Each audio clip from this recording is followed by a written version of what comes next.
What's going on, world? This is Ray Williams coming at you live from fantastic Miami, Florida, here at the Ray Williams Classic.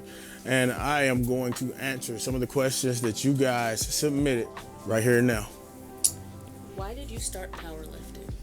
I started powerlifting because of a Facebook bet between me and my brother about who would bench press 500 first.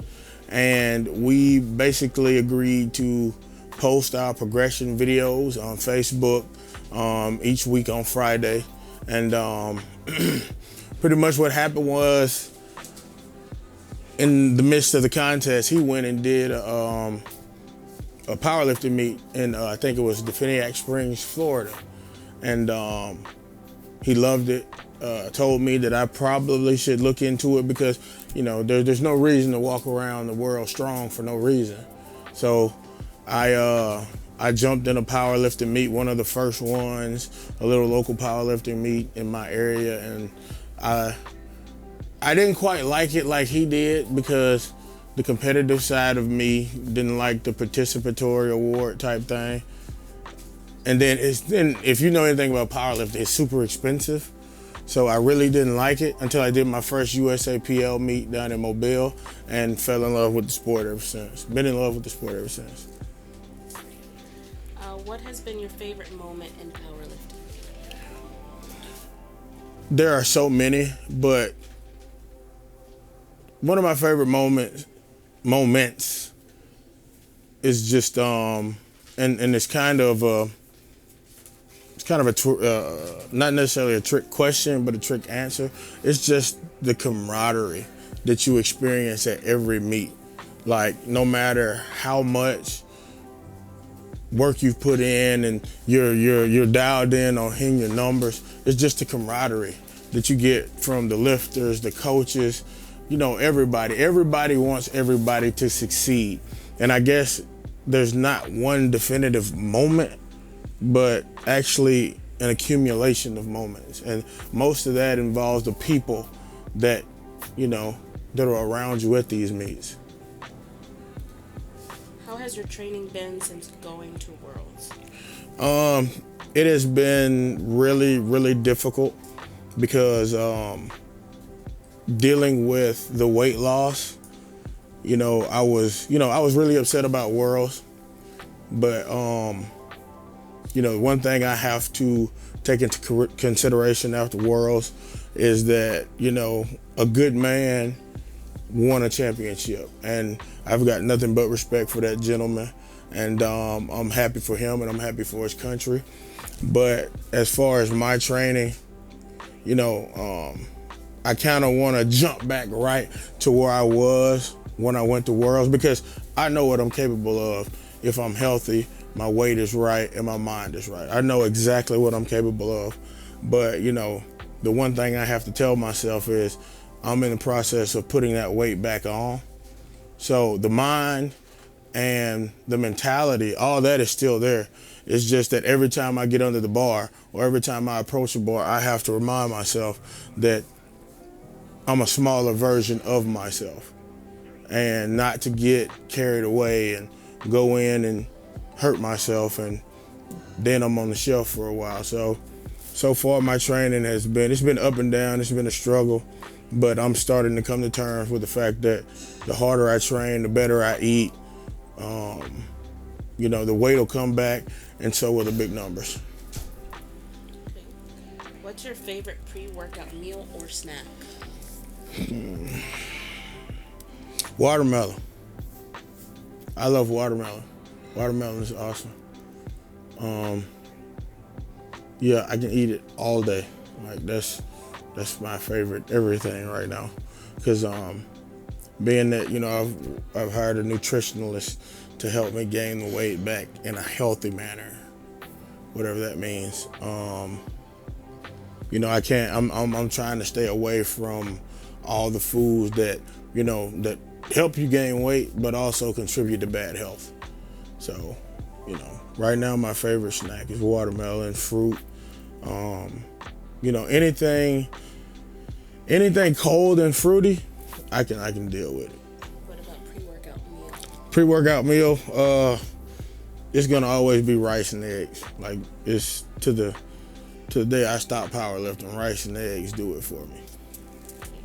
How many times do you eat in a day? To go back, I hired a nutritionist, so right now I'm at 5 meals a day. We're trying to play with, that formula until the weight starts coming back. So right now I'm at 5 meals a day. Since I've gotten bigger and stronger, is it hard to sleep on your side? Can you do it? The bigger you get, you'll start to see, no matter how firm or how soft your bed is, if you sleep on your side, you will experience some shoulder, arm, hand tingling of some way, shape, or form. Like if I sleep on my side, my hand tingles. It feels like my shoulder is stuck or jammed. So if I do sleep on my side, I make sure that I have pillows. Number one, keep my head elevated. And number two, I keep one under my shoulder so I'm not sleeping directly on my shoulder. What is the best squat cue? The best squat cue I can give anybody, if I can only give one, that would have to be bracing. Proper bracing can turn a bad squat into an okay squat.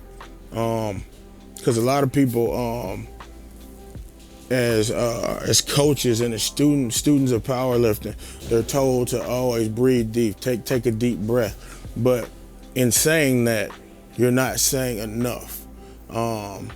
When you brace, when you take that air in, you have to make sure you're not just taking it in your chest. You're not just inflating your chest. You want to take it in. You want to belly breathe. You almost want to, when you brace, you want to suck the air in and push out against your belt as if somebody is about to punch you in the stomach. And that's my best cue. Proper bracing is an awesome way to turn a bad squat into an okay squat, an okay squat into a great squat. What is your favorite SBD limited edition colorway? Me, if you've ever paid attention to my deadlift shoes, they're red. Those shoes are old. Those shoes are beaten up. The front is actually peeling off of them because somebody actually stole my original pair in Oakland, California. Whoever you are, I will find you. But my favorite has to be red. I just like loud colors. I'm like a peacock. If you ever seen a male peacock when he's in heat and he's chasing a female, he's boastful. He wants to show his colors, and when I'm on the platform, I'm the same way. I like those loud colors. I like that red. That red just pops. And it'll match my shoes, so yeah. I'm going to my first nationals. What advice do you have? Don't do what I did in Sweden. Don't get attached to a number. Never get attached to a number, because as bad as a meet as I had, I still could have had a chance at the meet if I would have not been so bold and so stuck on that 500 kg squat. I could have easily, me and my coach could have easily redone the numbers, but as the athlete, I didn't communicate with my coach because I was stuck on that number, and that cost me. That cost me a meet. And my advice to you, don't get stuck on a number. Take whatever's there, be a technician, and win the meet. That's the goal. I mean, you have to, as a lifter, you have to know when the big meets are, the meets where you can have fun, cut loose, and just go for it. And then you have to know those meets where you have to be more of a technician. You have to focus more on execution just so you can get a good foot in that door. And, don't get attached to a number. Don't get attached to a number and have fun. That's my advice if it's your first nationals. How do you breathe when squatting heavy? For the most part, what we talked about bracing, you it's all about timing, and it's more of a personal preference about how you want to do it. But I know for me, I normally stand there for a second, and once I feel that the time is right, I take my deep breath, I brace, and I hold it in until I get back to the top of the squat. And once the weight settles, I exhale, and then I brace again if I'm working for reps. But the key is let the weight settle, then brace. Never brace before the weight is settled, because all you're gonna do, that bar is gonna oscillate. It's gonna oscillate you to death. It's gonna make you tired. Then when you go into your squat, you've been holding your breath for way longer than you need to, and you're gonna end up exhaling on the way up, and it's just gonna, cause your squat to go downhill from there. What do you think about to get your adrenaline going for a big lift? Actually, I'm more of a music person. I let my music fuel my mood, and most of the time I think about my family. Like I think about everything that I represent, and